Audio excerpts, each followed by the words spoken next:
Hello and welcome to another episode of the Pig City Podcast. It is football season. It is divisional breakdown time. Thank you for watching. Thank you for liking. Thank you for commenting, subscribing, all of that. Today we have the NFC East. I'm your co-host, Zach Riavi, and along beside me we have Alexander Walker. At this point, I'm a co-host. Let's go. Yes, you certainly are, at least for now and at least for football. I mean, maybe you'll replace me. But we appreciate it. Again, please share. I hate asking that very first thing, but that really helps us more than anything. Today, we're talking about a division that's very close to our heart. Full transparency. We are both Eagles fans. You know that. If you didn't know that, you do now. Anything we say, if you want to criticize us for being biased, you have the right to do so, but comment and let us know what you think is wrong with what we said. With that being said, you could argue this is the division we're most familiar with. And Alexander, my question for you is, when prepping for this, when looking through it, when going through it, and just to let everyone know, we're basically going to go team by team, position by position, discussing their football overall outlook as a whole, and fantasy-wise, would we take them there or not, what it looks like, things we're excited about. Was there anything that really stuck out to you, or you were excited, or you don't have to spoil it now? I'm intrigued to hear what you think about one team, but I feel like the other three I kind of understand and know exactly how you feel. All right. Yes, sir. Let me actually switch my screens here. I keep looking away from you. We should be good now. There we go. That's why I was confused. All right. So if you see me looking this way, I'm looking at our little cheat sheet here. But we are very familiar with this, and let's go ahead and hop into it. Anything else on your mind? Go Birds? Go Birds. Yes, sir. We always want to start with a little bit of a wellness check. So doing all right? Everything okay so far? Yeah, I'm doing pretty good. It's life. Boston's actually winning tonight, so it's a benefit for me. Yeah, hopefully they don't go on a really long losing streak and you timestamp this. But, all right, here we go. We're going to hop into it. We're going to go in order, just alphabetical of where they're from. So we will start with the beloved America's team, the Dallas Cowboys. Yes, overall, looking back to last season, they did win the division winners due to the Eagles' collapse at the end of the year, and they won enough games. And then they made it to the Super Bowl. Is that? Hold on. They lost a couple years off on. They lost an embarrassing way once again in the first round to a young quarterback. Okay, sorry. Again, my notes are a little messed up, but that's kind of what happened to them last year. Their offense looked great overall. They kind of moved the ball wherever they wanted to, and we've talked about this a little bit in some of our Q&As and player profile breakdowns. Their offense, kind of after week 10, week 11, when they had their bye, kind of exploded. They stopped trying to force the ball running with former Cowboy running back Tony Pollard, and they just started airing it out, and they kind of looked like a little bit dangerous. But then you realize it's the Cowboys in the 21st century, so you know. Exactly. But we're not just talking about that today. We are talking about fantasy outlooks as well. This Cowboys team comes in with a lot of controversy. We'll hit the highlights. CeeDee Lamb, Dak Prescott, still not paid. It's the time of this. It doesn't look like they're going to be. Micah Parsons looming. Seems like they're going to keep him. They're going to prioritize him. He has Malik Cooker coming out saying maybe we need to study film more instead of podcasting. Disagree. Podcasting all the way. But it looks like there's a little bit of turmoil in Dallas. And I wonder how much you think that's going to affect them on the field and production-wise. And we're going to go position by position, but that's just the highlights. Did I miss anything for Jerry Jones is very nervous about the multi-million-dollar lawsuit against the NFL with all the TV stuff. So it's a constant circus there, and it seems no different this offseason. Yeah, that's the way it sounds. And yeah, it just sounds like typical Cowboys. Like, don't expect anything different. Even though if you ask certain people, apparently it's their year to win again. Buckle down, boys. It's their year. Yeah, it really is this year. Yeah, I'm going to save a couple questions I have about these teams to the end. Hopefully I don't forget to ask them to you. But let's jump into it. All right, at the quarterback position, we do have Dak Prescott, who by some is overrated, some is underrated. Some players put him in their top 5, top 10. Some fans don't put him in the top 15. But he's been very productive. He is currently getting drafted as the 8th quarterback off the board around the 6th round. Again, these numbers are for a one-quarterback league, just as a reminder. Any issue with Dak there? Is any of the stuff around him concerning you at all? So what, like 8th, we're talking just after like the Joe Burrow, Anthony Richardson, CJ Stroud area? Yes, exactly. I think they're actually 4, 5, 6, or 5, 6, 7, whichever way. I mean, if we're talking fantasy here, I am I feel like that's where he should be.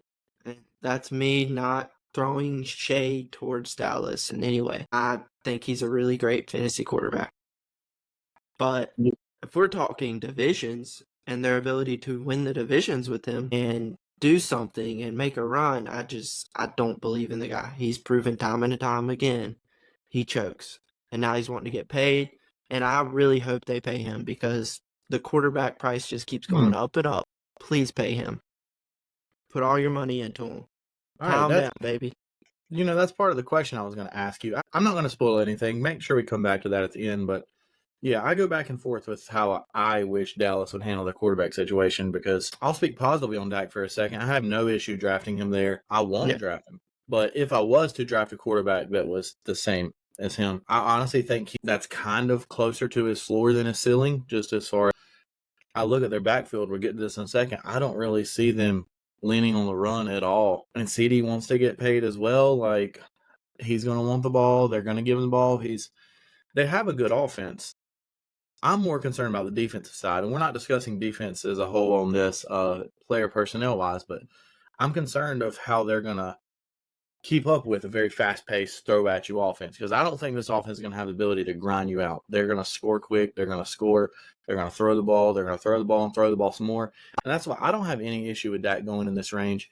If you want to take him above a couple of the names you mentioned, maybe not Anthony Richardson just because the legs and the feet are always such an asset in fantasy. But as far as an NFL perspective, I mean, you can't really dislike what Dak has done.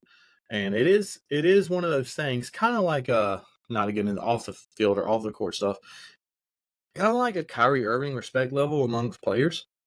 You'll hear Dak referenced in so many players like he's a top quarterback, he's a top quarterback, he's a top quarterback. And I don't know if they're just saying that like for this or that reason, but I mean, it holds a little bit more weight to me than probably it should, but it does because they notice he's very good. Again, it's just in those big moments we've yet to ever see him really come through. And realistically, we've seen him kind of choke, like you said. They did win the division. He does actually historically play extremely well against NFC East opponents, and that's 6 of his games. And we'll talk about the defense of those teams in a minute. But that's enough time for one player. We spent way too much time on him, to be honest. No issue there. But it kind of speaks to the team as a whole as we bleed into our receiver area of CeeDee Lamb. The receiver room, CeeDee Lamb, Brandon Cooks, Jalen Tolbert. Tolbert's basically going undrafted. A couple years ago, was one of the highest drafted receivers in best ball. Brandon Cooks is going in about the 12th round. He's like a top 60, top 55 receiver right now. And CeeDee Lamb, who is by all metrics, all lists, a top 3 receiver at worst, it seems. The current rankings we're pulling from, again, shout out to 4for4, pull in from Yahoo, from Fantasy, from this, from that, whatever, all of them, average it out. He is going as a wide receiver 1. He's going as the 2nd overall player, only behind Christian McCaffrey. Are you willing to you pick a guy there, you're saying he has to perform for me to dominate this year. Are you fine taking CD there? And talk to me about Brandon Cook, Jalen Tolbert, any interest in those guys? For me, CD, you referenced it. I view him when it comes to fantasy this year as a top 2 wide receiver. Me personally, I don't have him number 1, but let's say I'm doing multiple leagues and I already got the one guy I have number 1. I'm gonna switch it up. I wouldn't mind taking him in that spot because you kind of referenced it. They are going to pass the ball this year, and he is going to be the focal point. He was last year. He's proven that you can double him. They're going to find a way. I mean, heck, we saw games last year where he had 15 catches, it seemed like, before halftime. And it was like, what are these teams doing? You know that's who they're going to, and they still couldn't stop him. He's one of the best route runners in the league. I mean, it pains me to say this, but dude's elite. And then as far as Brandon Cooks goes, I mean, I've always been high on him. When he went to Dallas, I hated it for him. Hated him for it. Last year, he didn't really do what I thought he would do. If we're being honest, I thought when he went there, I was like, dang, that could be a key piece for them. Last year, it was kind of weird. It was like, there at the end, he kind of started getting going, but it still wasn't Brandon Cooks. So I don't know if maybe he just wasn't healthy or he just wasn't comfortable yet. You give him another year in there, like, is this when we see maybe the old Brandon Cooks show up? And I think there's a possibility he could be vital, or I think he's going to be the key to their success this year. And then Jalen Tolbert, me personally, he's what you expect. I mean, Dallas, it's what you expect out of a Dallas wide receiver, third wide receiver. And by that, I mean, I'm talking like Michael Gallup. Like, they're going to have a game where he could go off, but then there's going to be games where he's obsolete and pointless. So, as far as fantasy goes, like, you can get him late round. You said he was going undrafted. You could sign him maybe after week 1 or something, or a plug and play.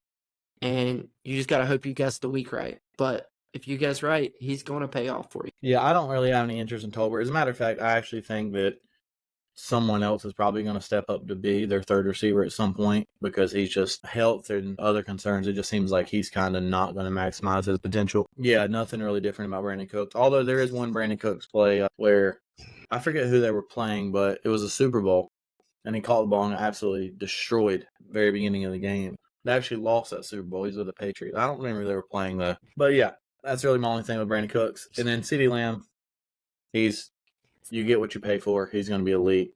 I'm not going to do it. It's risky to take somebody. It's not really risky. It's not risky to take somebody in that position. I just don't want to have any positivity associated with the Cowboys.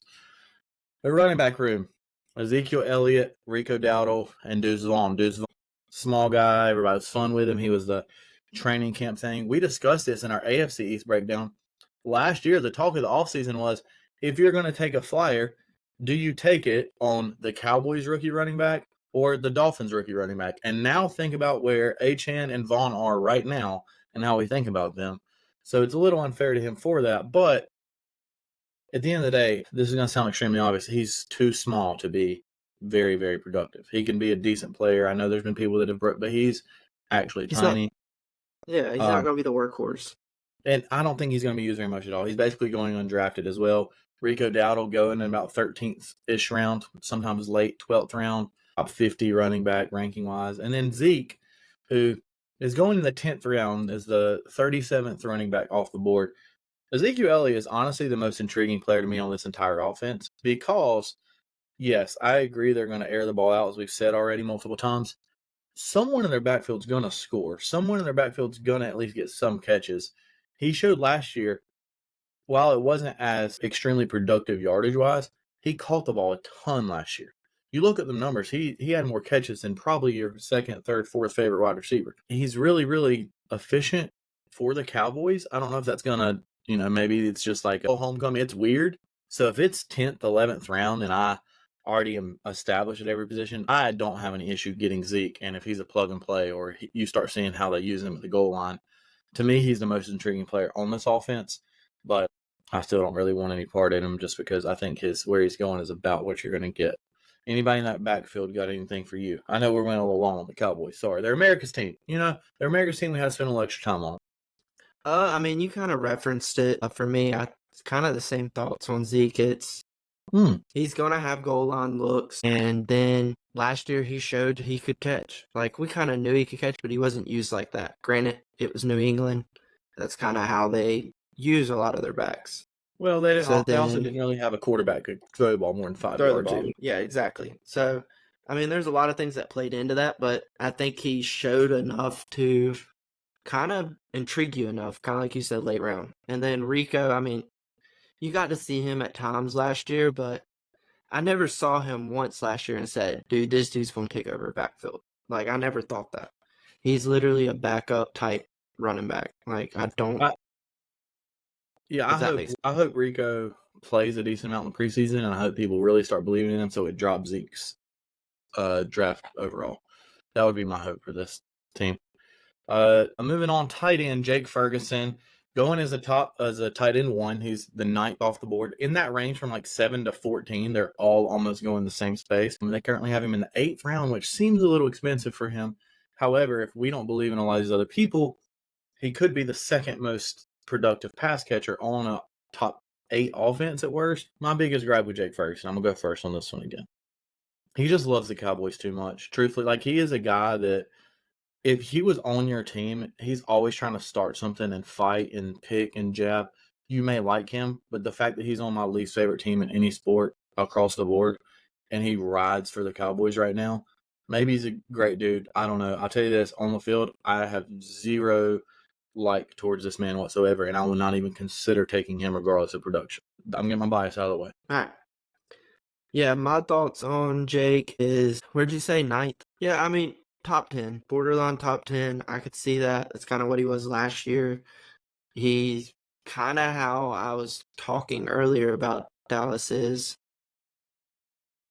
Except for he's going to be involved, it's just he could have 4 catches for 20 yards and it wouldn't surprise me. But then he could have a game where he caught 2 touchdowns. Like, he's going to have a role. It's just, I don't know fantasy wise, consistently relevant or productive he's going to be. But Yeah, at the same time, tight end, that type of range, I mean, that's kind of what you're looking at. So I feel like it's right. It's probably about where I would rank him. yeah. I mean, if I did have him on a roster, I'm playing him and not really thinking about who else I'm playing instead. But I think daily fantasy wise, he's a nice player. I like picking up just because if you can get a decent value and it fits the mold of your team that week, it's pretty nice. But he's a good player. He wants to make me mad. He does a great job of that. All right, moving on to the next team, the team that is featured on the first ever off-season Hard Knocks, which I am addicted to Hard Knocks. I'm addicted to basically all NFL. And at quarterback, it seems like this is a make-or-break year. They're giving him another chance, but again, they keep bringing up the stat. He's missed 17 games in the last couple years. Daniel Jones, you basically get him for free. And I know we play in a few super flexes and 2 quarterback leagues. So he's a guy that's going to be drafted in those. He's probably not going to be on your team in a 1 quarterback league unless he's your backup or even 3rd quarterback. But he's going as a QB 28, 17th round. I'm going to keep it very hand it over to you and just say Daniel Jones, in or out. Late flyer, I'm in. I mean, Yeah.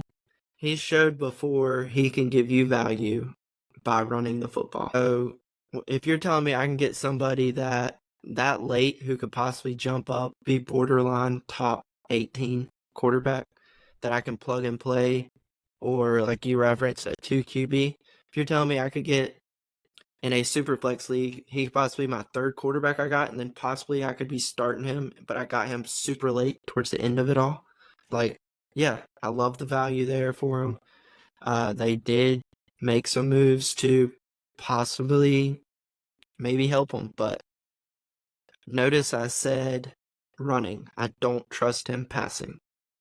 Yeah, even some of the clips. And of course, this happens in training camp. And sometimes as fans, we just decide what we want to buy into or not.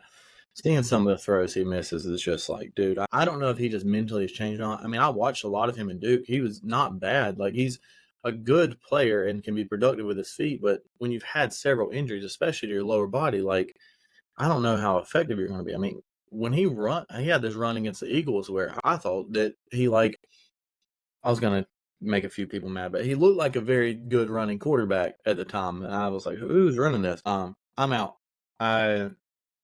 This year I'm taking an approach in fantasy of if there's somebody that frustrates me to watch playing, I don't want to even chance having to like deal with them.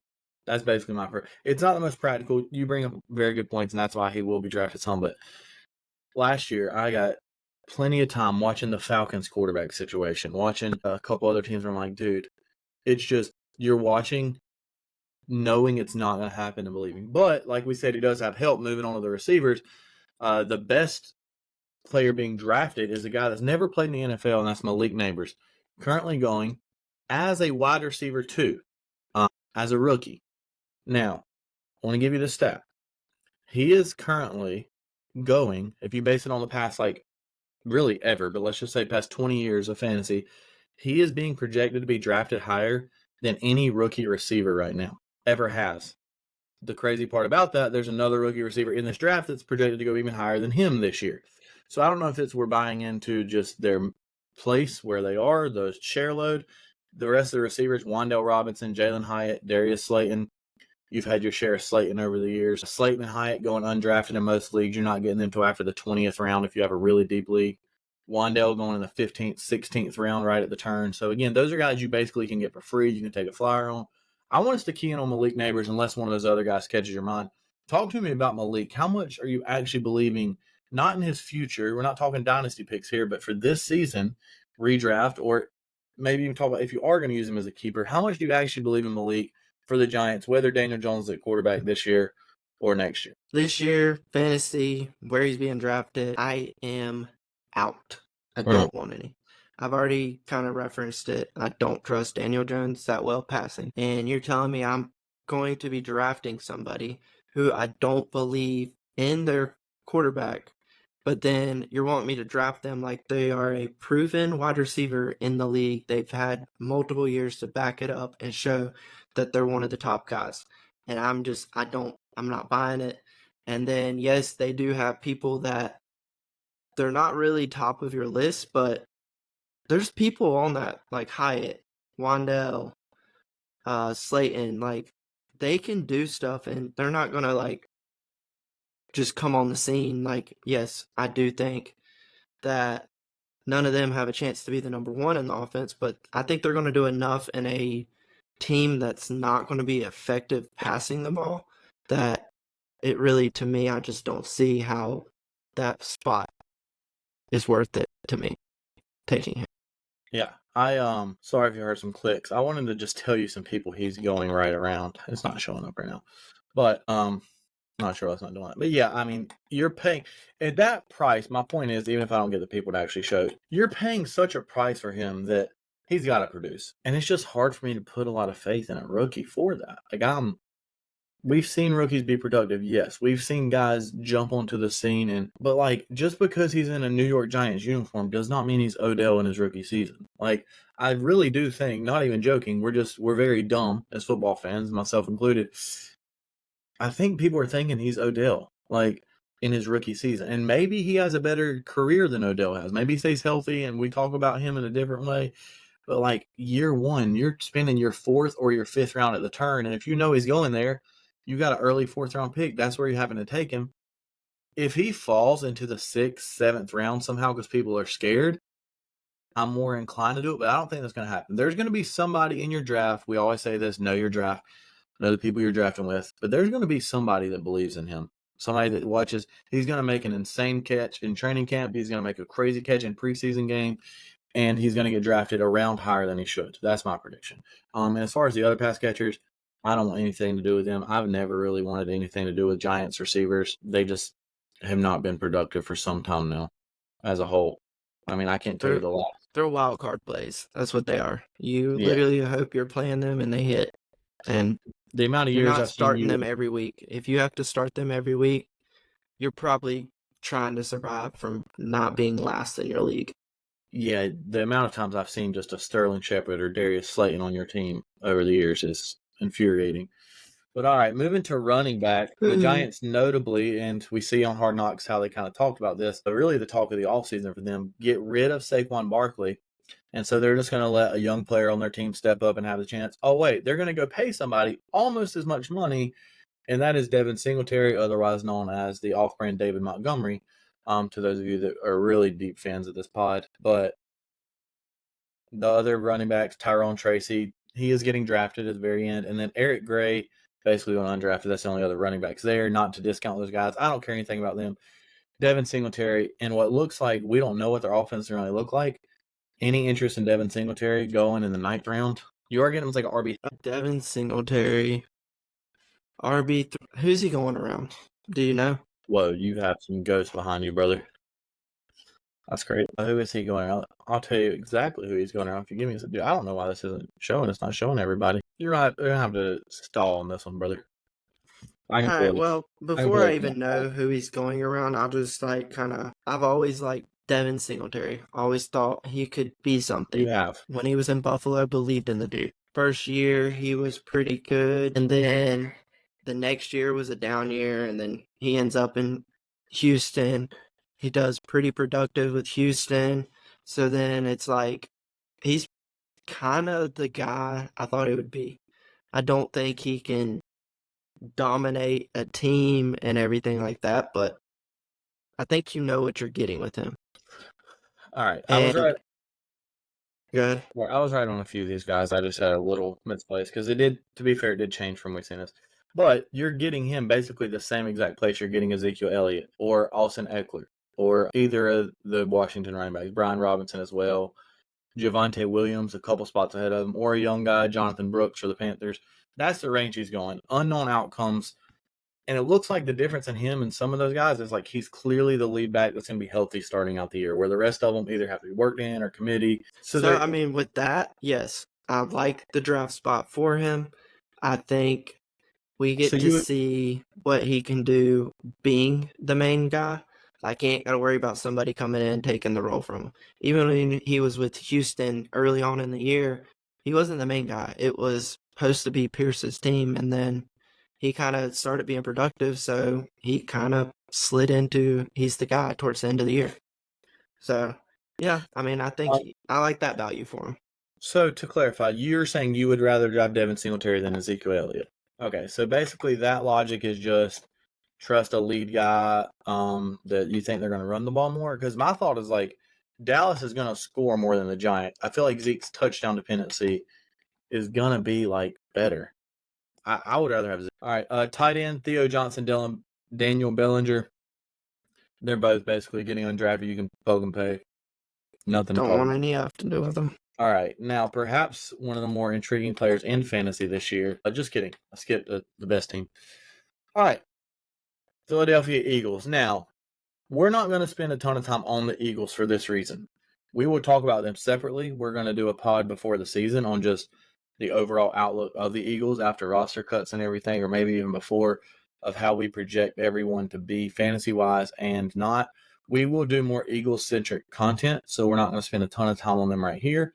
However, I do think they by far have the most draftable players at their spots because I anticipate the Eagles being a top 5 offense.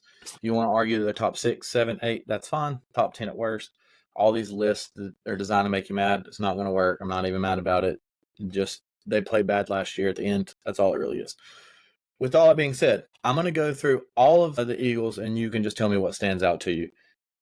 Jalen Hurts, second quarterback off the board, going around the third round. Only one quarterback going above him currently, and that is Josh Allen. Wide receivers, A.J. Brown going as a 6th receiver. Devontae Smith, 3rd, so wide receiver 1 and wide receiver 2, fantasy-wise. Smith at the end of the 4th. Saquon Barkley going as a 6th running back off the board. Only 5 running backs going before him. He's going to the 2nd round. And then Kenneth Gainwell and Will Shipley, the rookie, and then Kenneth Gainwell, the young running back that they've leaned on a lot the past couple years, both basically going undrafted.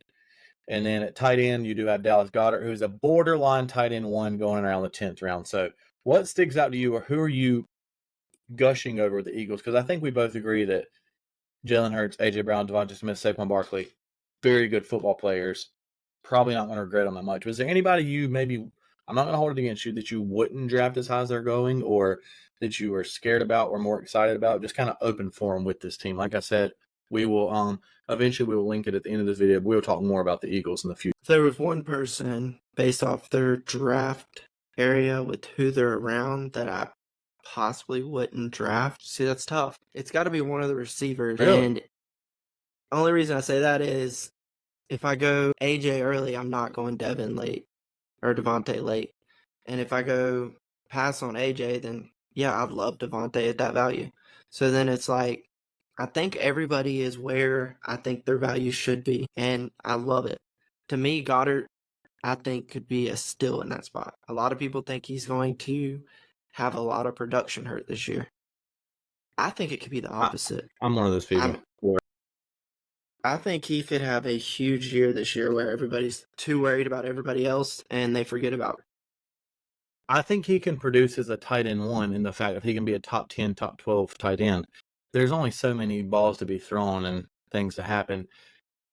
And I mean, and you could say this about a lot of people, but, and I know people will call me a hypocrite for trusting Saquon, but like, we've yet to see like a full year of health and production from Goddard. Like when somebody's missing or when this, and maybe you're betting on that because it's football, it's a long, hard season, but I don't know. I think A.J. Brown's going to have a monster season. I love getting Jalen and A.J. or Jalen and Smith. I love that stack just because it's very productive, very efficient. Let me ask you this. If you do get Saquon, and I assume that if he's available, you or I, one, will have him in a lot of the leagues we're in, how likely are you to get either Gainwell or maybe even Shipley, who are going near the same draft spot where they're being drafted? I ain't likely.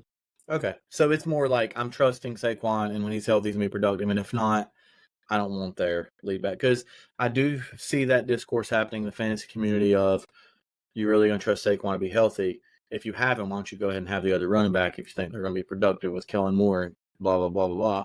And I mean, as much as I strongly do believe in Saquon, I think his pass catching is why I'm lower on Goddard than you are, just because there's only so many targets to go around. Genuinely, maybe I'm crazy.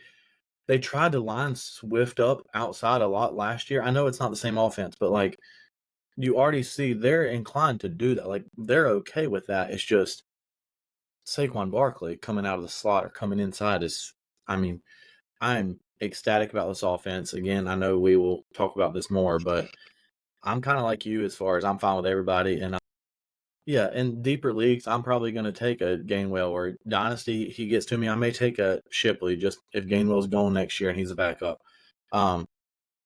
Yeah, Goddard's probably the one but I'm like that with every tight end, so it's not really fair to him. But I do think there's going to be a switch that happens of people are going to see the receivers going at the top, and they're going to say, well, none of these receivers had it as good as a receiver two as the Eagles.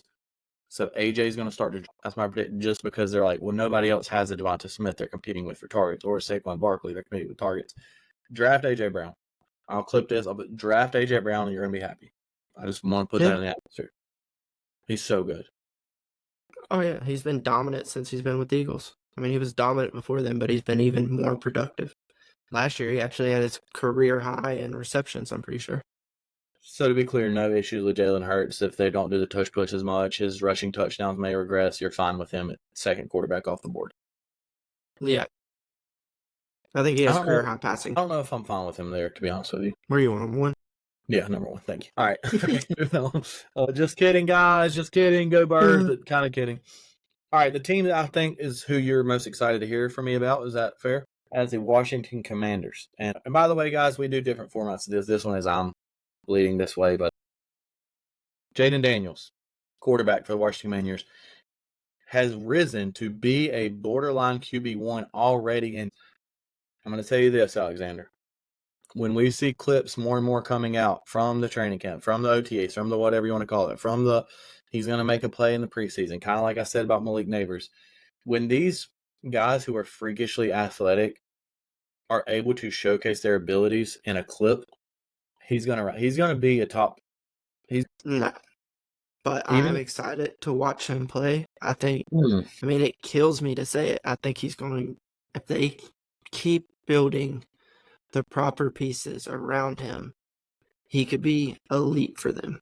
Do you trust? It hurts me to say that. New ownership. I think he's very skilled. I just don't trust Washington this year to make it happen. So you're out redraft, but dynasty you're in, maybe even 4 or 5 keeper you're in. Look, if Jaden Daniels was not on Washington, I would be way more optimistic about him because I would be able to cheer for him. It doesn't change how I feel he's going to be as a player. I still think he's electric.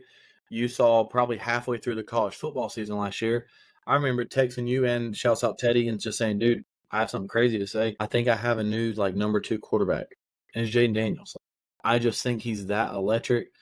Now, there have been some little montages made of him that make me feel like an idiot because if you haven't seen this, look it up. Just look up Jaden Daniels doesn't avoid contact. He just will run straight into somebody. We criticize quarterbacks for they don't know how to get down or he has something wrong with him. Now they can fix that obviously, but that's terrifying. I don't know what's going on with his elbow situation, but guys like this, again, I think people were starting to think though, God, I really do sound like a hater for all these teams. He's not RG3. He's not going to have as dominant as the first year or second year as RG3. I had RG3. I don't have a problem drafting somebody from Washington. I don't think he's going to be that productive. Yeah, I'm excited to watch him, but I will say this, and this is where our philosophy is a little different fantasy-wise. I'm more okay taking him in a one-quarterback league because I think his ceiling is so much higher than some of the people you can get, and you can pick up a streamer that's going to be decent. Now, if it's a 2-quarterback league, I'm not drafting him as my QB1. There's just no chance I'm doing that. I'm not putting enough risk on that unless there's another guy right there I get at the turn or something. Yeah, that's just more of a draft philosophy thing, but I'm not out on Jaden Daniels in any way. I think if we were to record this as our last division breakdown or you record this the week before our draft on our main league, he's going to be like QB. I really do feel that way. Yeah. All right, now to one of your guys, pass catcher. You said putting the piece around him. We got one, Terry McLaurin, Scary Terry. We have Dotson as a wideout who's going middle rounds, 13th round. You can get him as your wide receiver. If you want to plug and play. And then Luke McCaffrey, kind of undrafted, just if you have any interest in him. I know he's getting a lot of praise for being technical and sound. Talk to me about the Washington receivers. Scary Terry, I've always believed in the guy. It bites me at times just because it's Washington. Like, they just never seem to be able to use him properly. They had crap quarterback situations. There's a really big chance this could be his best quarterback he's had since he was there with Kirk Cousins, wasn't he? I don't think that timeline matches up, no. Because Kirk was in Minnesota longer than you realize. All right. So if not, then yeah, this possibly could be his best quarterback he's ever played with. And granted, you kind of reference it. I mean, Daniels has got to stay healthy. He's got to learn to not take the hits. So I think we could see the most productive Scary Terry. He's going to be able to get the deep route going again. Last year, he couldn't really do the deep route because their offensive line wouldn't allow it. He was having to change literally how he played. When Scary Terry first came on the scene, most of his plays were he was just beating people. He was just burning them over the top. And I think he's still that guy, and I think we got a chance to possibly see that again this year, and he could have a huge fantasy year. Because based off where he's going, I mean, I think he has the highest ceiling out of the people that he's being drafted around. Okay. Yeah, just to clarify, he left a couple years before. I mean, Kirk left a couple years before him. But go ahead. And then Dotson, last year I thought he was possibly going to hop on the scene, but I also thought Hal was going to be somebody. You kind of always believed in Washington players. Yeah, but probably last year was tough. Washington was tough to watch Dotson try to do something last year. Like, when you're watching him, you're like expecting him to do something, and then it was like he never really got it going. It was very weird. It was like, you're the number 2. Like, I don't know how their offense didn't get their number 2 more involved, or when like, Sam Howell's dropping back 50 times a game. Yeah, like, how's this guy not getting more chances? Like, I don't know. It was weird. So in a way, it kind of has me scared on Dotson. Like, to me, he's one of those, he's going to have to prove it to me type player. Yeah, I don't want any of them. Terry's interesting to me because if I'm feeling really crazy in a draft, and if it's a 1 QB draft, and I would have to take Terry before Jaden, so that would be interesting. But if somehow you could tell me, hey, you're going to have both these guys on your team, I like the risk of that upside. I'm okay with it flopping.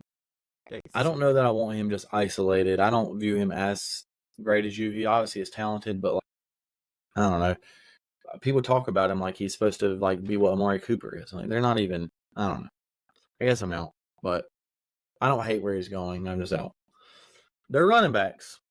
We have Brian Robinson, who was effective, coming back. One of the coolest intro videos comes out in Mini Men. Everybody's hyped up. He said, these bullets can't take me down. Going as a little later than RB, right in that range. And then Austin Eckler is actually going about a full round ahead of him. This backfield looks like it's clearly going to be like a 2-man. We're both doing this. It's not just like a split 60-40. At least in my mind, I feel like this is about as even as a backfield you're going to get as far as timeshare. Eckler fans disagree with me strongly, and they think he's getting the bulk. He's getting everything. You certainly have put your stock in Eckler before. How do you evaluate this backfield? I think Eckler's going to be the more productive one. I don't see it being 50-50, but I also don't see it being 80-20. I think we're more talking 60-40, somewhere in there. And what I mean by that is Eckler is kind of came out and has made comments like they were using me in Los Angeles the ways I didn't want to be used. And he's always been talking about run the ball. He always is he's been one of the more honest players with stuff. Like, he's also really big into fantasy, stuff like that. Like, he likes being upfront with you. Like, he's real pro health and everything. Like, I think he knows deep down, if he stayed being the workhorse, he wasn't going to have many years left in this league. But I also think this could be even better for him because they're not going to want him to just pound it out on the ground every single game. He's going to be able to go back to being the back that can catch passes. But then he can run the ball. Like, he's Can he? going to have a very key role in this offense. You got a young quarterback. I mean, I'm expecting Eckler, where he's going right now, if he stays there, it's going to be a steal. It's going to be a league winner. That's my league winner. All right, Austin Eckler, league winner still of the draft for the NFC East from Alexander Walker there, folks. You heard it here. I'm not even saying this is a complete negative to Eckler. I agree with the sentiment of what you're saying. He's not what he was, but he's going to catch passes for sure. But he's not. He don't have the same first step. He don't have the same burst. Like, watching him run last year, and maybe that's why he's frustrated, because they're like trying to. He was overworked last year. You think he's going to just be that much better this year? I mean, he was injured too, coming off injuries and stuff. Like, sounds like he's not a football guy. Tough. He's a huge football guy. Brian Robinson got shot and was out there playing, but this guy can't handle a little ankle tweak. I'm in on Brian Robinson. If you can't tell, I think he is a very good runner. I love that he's not going to be relied on as much. It's going to hurt him a little bit, the fact that any chance for pass catching is kind of gone, because whatever they thought Antonio Gibson was, Austin Eckler is way better and will catch the ball. And Eckler is going to be very friendly for Daniels. Besides, like, adding a star receiver, I know there's rumors with Ayuk. We're operating under the fact that he's not going anywhere. Jaden Daniels needs, no disrespect to Terry, he needs a true number one standout. Eckler helps supplement that a little. I kind of like the way they handled that in that regard. They also brought in a veteran at tight end. We'll get into it in just a second. Eagles legend. But I'm in on Brian Robinson. I'm not necessarily out on Eckler. Maybe it's just the way I've drafted so far. I haven't needed a running back when it got to where he's getting drafted early 9th round. And so I'm like, I guess if I decide to go 0 RB and I pick him up later, it could be a fine. But I'm not seeing the upside you are with Eckler still. I think it is a running back that's showing the signs of deterioration, and more often than not, they don't have a Cordell Patterson sudden resurgence. It's just not the way the NFL is. I could be wrong, and if I am going to be wrong about a running back, it's probably going to be the guy that, I mean, he's probably, lifting like 7 cars a day now or something? He's a freak. So I get that. But, yeah, any other final comments on them? I know we're right at our time. No, just that tight end, you were kind of I'm just on running back. Running back? Nah.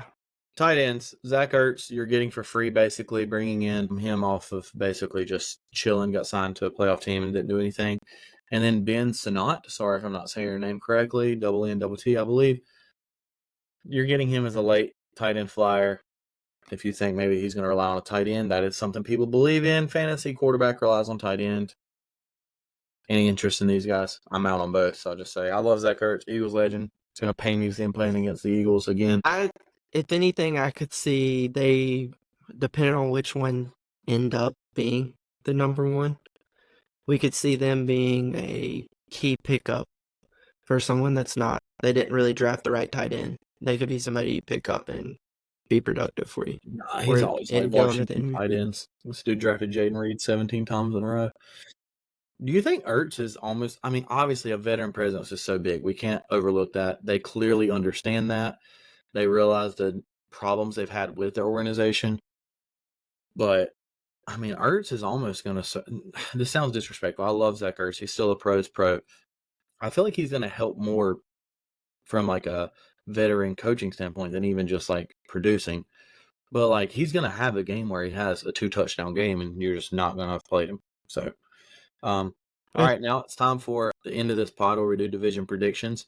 We've talked enough about all these teams, how we feel they're going to be. The one thing we really didn't discuss is defense across the board. And so we will maybe touch on that if it influences us. So for all you defense lovers, don't be all hateful. You didn't even discuss that. Yes, we understand the importance. We evaluate it and bake it into our predictions. But Alexander, I'm going to actually let you go first this time. So just start it off by saying, it's your predictions for this division, and then go through them 4-1, and then I'll go, and then we can discuss right after. So we have this as a small little clip. Thank you all again for watching. Let us know what we got wrong. Let us know if we did get anything right at all. And we love you. Alexander, division predictions for the NFC East. All right, here we go. Starting bottom to top. In 4th place, I have, you guessed it, New York Giants. And then in 3rd place, Washington Commanders. Second place, the Dallas Cowboys. And of course, in first place, your favorite team, America, the Philadelphia Eagles. Let's go, baby. Go Birds. All right, my division predictions for the NFC East goes as follows. In fourth place, the New York Football Giants. In third place, the Dallas Cowboys. And in second place, the Washington Commanders. And in first place, your Philadelphia Eagles. Dude, All I right, wanted to do that. I ain't gonna we'll lie. flip that part. We'll discuss a little. Now, is there a little optimism in my pick? Yes. Is there a little bit of I'm buying into the circus atmosphere the Cowboys are creating? Yes. Are there going to be Cowboys fans if they watch that comment and say you're a hater, blah blah? Watch one win. Yeah, probably so. I don't really care if you like me. I would love for all other 31 fan bases to be fans of the show. If we have 0 Cowboys fans, I literally do not care at all. But why don't you stay around and let us know what we got wrong? Laugh at us whenever the Cowboys win it all this year. Okay, just keep that same energy whenever they finish third. I want to go first on this, Alexander, and just say their defense, I don't see how they're going to keep up. I don't see how they're going to have this fast-paced thing. They already have people calling each other out. Malik Hooker, as far as I know, didn't get any kind of negative feedback. Michael Parsons just says, why can't you just said it to me as a person? Because they feed into, like, and again, maybe it's because Mike is going to be an Eagle one day. Don't like that, do you, Cowboys fans? But here's the thing. He has a podcast, a platform to talk. That's not as attention-seeking and craving as saying something crazy or scandalous. He needs to get out of there. Come to the Eagles.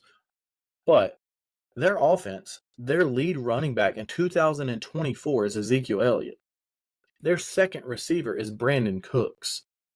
They don't have a plan for their quarterback in the future. For whatever reason, they haven't paid CeeDee Lamb. I don't know what they're doing. I don't think they know what they're doing. I think they realize this has failed with Dak. We're going to run it back one more time. I feel so differently about this team than I did last year. Last year, I thought they were going to fight the Eagles for the division. Eagles kind of gave it away. But I feel very good about them falling apart this year. But they're not bad enough to fall below New York. Yeah, so what you went with is literally what my heart wanted me to go with. But I just didn't have the kahunas to do that. Like, I let my mind overrun me, and I'm like, it's Washington. Like, as much as I really don't believe in Dallas this year, like, I don't feel like they have a great thing going, the right vibes. It's just, it ain't the same team that we saw last year, and even last year's team wasn't going to win the divisions without the Eagles collapsing, and the Eagles collapsed for them. So I just don't, I think it's more I don't believe in Washington being able to do enough of the right things this year with everything that they're trying to change and everything. I think there's going to be growing pains, and there's going to be enough growing pains that allow Dallas to top them. But I will say this, you have the Eagles, Dallas, and Washington in the playoffs this year. Okay, see, that's where we see it very differently. I only see the Eagles making the playoffs from this division. I think that the NFC North has gotten a lot more competitive, not to spoil anything. NFC South will probably also only have one, so maybe my numbers aren't going to completely add up there. But I think you got the NFC West, obviously. I think there's 2 or 3 teams there that can make it. I think the Cowboys are going to have a bad year more than I think Washington's going to have a good year. I guess it's more this, if I'm being honest. And I know this one's about 20 minutes longer than our last prediction. Sorry, it's our division. Get over it, people. Dude, I think it's close enough legitimately in my mind that these teams could finish within a win or so of each other that I was willing to take the risk. So you may get more points at the end of the year. So far, we've had a lot different in 2 divisions. But take us out of here, Walker, and thank you all for watching. All right, it was fun, boys and girls. Join us for the next time when we do. We haven't decided yet, but we'll have another division coming up, and just join. Please share. We need some girl audience. No girls watch us. Bye. Deuces.